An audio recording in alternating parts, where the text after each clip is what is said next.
আমি এসেছি এখন দেবুদার বাড়িতে। দেবুদার বাড়িতে একটা অ্যান্টিক জিনিস দেবুদা আমাকে গিফট করছে, একটু বলো। এটা হচ্ছে একটা লাইটার, এখানে লেখা আছে ভিতরে, এখন দেখানো খুঁজে পাওয়া যায় ইউএসএ 1948। এটার সিস্টেমটা হচ্ছে এইভাবে দেখলে লাইটারটা এইভাবে খুলে যাচ্ছে, হ্যাঁ, আর ভিতরে এইভাবে মারলে আগুনটা, এবারে আবার এটা টেনে দিলে ওই যে ঢাকনাটা আবার উপরে উঠে যাবে। ঢাকনাটা গিয়ে ভিতরে উপরে ঢেকে দিয়ে বন্ধ করে দিচ্ছে। বাহ, এইখানটায় চাকাটা, এইখানে এই জায়গাটা ছোট্ট ফাঁকাটা, এখানে পাথর ঢোকানোর জায়গা। আচ্ছা, এইখানটায় হচ্ছে এর মধ্যে ফিউলিং এই ট্যাঙ্কটা। ভিতরে পেট্রোল লাগবে, হোয়াইট পেট দিয়ে, তারপরে এটা চালু হয়ে যাবে। তোর নাম দিয়েছিল জাহাং কোসা। হ্যাঁ, এটা কাট করে রাখলে হ্যাঁ, এই কামানের মতো হয়।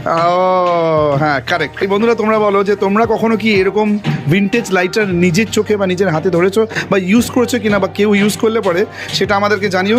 Thank you very much, see you again.